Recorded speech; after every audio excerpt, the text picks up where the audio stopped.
자, 알겠습니다.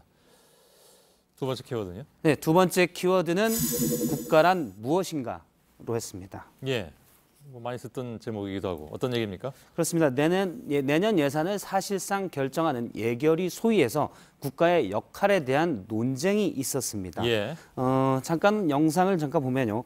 저희가 자료로 준비한 한부모 복지시설 영상인데 아이 돌보미 예산을 지원하는 문제입니다. 이 시설에 이 한부모 복지시설은 미혼모나 한부모가 어린 자녀와 함께 묵을 수는 있는데 아이를 돌봐주지는 않습니다. 예. 한부모가 따로 돈을 내거나 이렇게 해야 되는데요. 그래서 직장을 가거나 일자리를 구하러 갈 때 아이가 어린이집 갔다 올 때 바로 와서 아이를 키워야 되기 때문에 제대로 된 일자리를 못 얻고 있다라는 얘기가 많았습니다. 예. 그런데 정부에서 처음으로 아이 돌보미 예산 61억 원을 정부 안에서 배정했는데 예결위 소위에서 논쟁이 된 겁니다. 예. 먼저 오늘 뭐 운 사람도 있다면서요? 울먹거리는 사람? 예. 정확한 표현으로는 울먹울먹이라고 당시 참석했던 기자가 전했습니다. 예.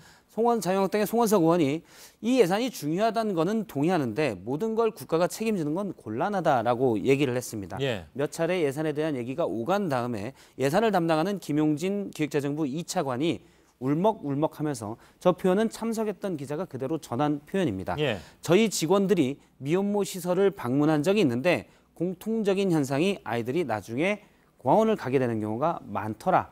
그러니까 시설에 있는 동안 자립 기반을 갖춰야 되는데 그렇지 못하기 때문에 뒤도 좋지 않다라는 겁니다. 예. 그러면서 예산이 필요하다고 얘기했습니다. 그러자 박찬대 민주당 의원이 이런 논쟁을 보면서 우리가 무엇 때문에 정치하는가 이런 부분의 예산 삭감은 비정하다라고 얘기했습니다. 예. 이 비정하다는 표현을 두고 여당 의원과 야당 의원 간에 또 한참 옥신각신하다가 결국에는 안상수 예결위원장이 일단 보류하자라고 했습니다. 예. 그럼 언제까지 보류하는 겁니까? 예결위 소위에서 보류가 됐고요. 넘어간 거는 몇 명만 참여하는 예결위 소소위에서 예. 며칠 내에 최종 확정할 예정입니다. 지금은 야당 쪽에 있는 과거 그 정치인 한 사람이 입버릇처럼 그 얘기를 했던 게 기억이 나는데 예. 정치는 국민의 눈물을 닦아주는 것이다. 그래 뭐 거기에 이의를 제기할 사람은 없는 거잖아요. 그렇습니다. 예. 어떻게 보면 가장 아픈 곳을 왜 국가가 거기까지 개입하냐라고 얘기한 취지로 되면서 비판을 많이 받았습니다. 예. 제가 오늘 여러 군데 한부모 시설 관계자에게 물어봤는데요.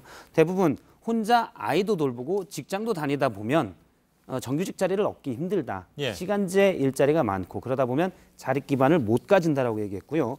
국가가 왜 그런 부분까지 개입하냐고 송원석 의원이 얘기했지만 예. 사실 자유한국당의 원내대표는 얼마 전 아이를 낳으면 2천만 원의 출산 장려금을 주자. 그러면서 저출산 대책으로 7조 원 이상의 예산을 주장하기도 했습니다. 예. 61억 원도 깎으면서 7조 원을 대체 어떻게 줄 거냐라는 비판도 이렇습니다. 예. 이게 그 뉴스를 보다 보면 사실 한 달 전 일도 이렇게 잊어버리기가 쉬운데 예. 박성태 기자는 그 찾아내는 게 또 업인 것 같습니다. 알았습니다.